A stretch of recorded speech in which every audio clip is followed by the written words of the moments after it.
Shalom saudara terkasih di dalam Tuhan Yesus Kristus, sungguh sangat senang saya boleh menyapa saudara untuk yang pertama kalinya di kali ini.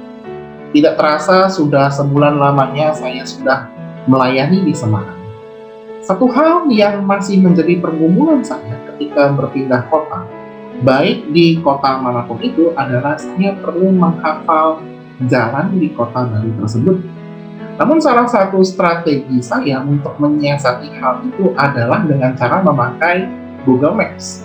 Saya sering berkata kepada istri saya sangat yakin dan percaya memakai Google Maps karena dapat dengan tepat mengantarkan saya ke tempat tujuan.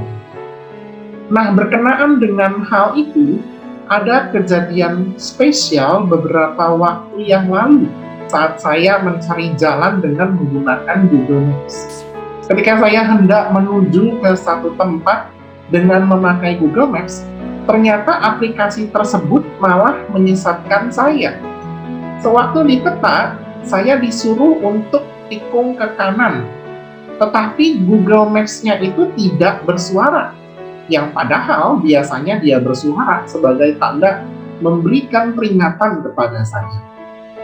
Tidak sampai di sana, ketika saya sudah sampai di tempat tujuan, ternyata tempat tersebut sama sekali berbeda dengan apa yang ditunjukkan di peta.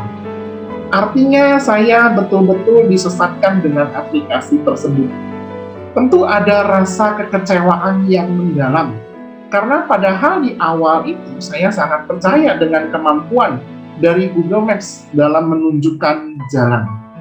Tetapi kemudian saya terpikir, saudara, di dalam kehidupan ini, kepada siapakah kita harus bersandar dan meminta petunjuk supaya tidak salah arah. Kalau seandainya salah arah di jalan, tentu kita bisa memutar kendaraan kita untuk balik sampai ke tempat tujuan. Tetapi tidak dengan kehidupan ini. Apabila salah jalan, ada kemungkinan kita sulit untuk kembali ke posisi semula, di mana mungkin kehidupan kita masih ada rasa aman dan juga kenyamanan. Sekalipun kita sadar bahwa memang roda kehidupan ini selalu berputar, tidak selamanya kita ada di atas dan tidak selamanya kita berada di bawah. Baik di dalam musim apapun di dalam kehidupan kita ini, kita dapat bersandar kepada Tuhan Yesus, karena pimpinan Tuhan tidak pernah salah. Dan di dalam kehidupan ini kita perlu beriman bahwa Tuhan yang memegang hari esok.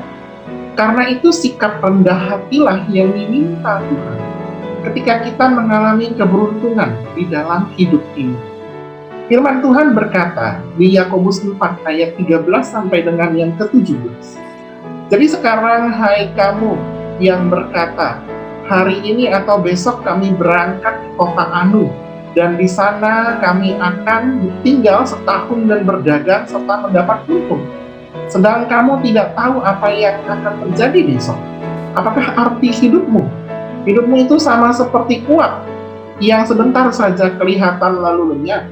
Sebenarnya kamu harus berkata, jika Tuhan menghendakinya, kami akan hidup dan berbuat ini dan itu.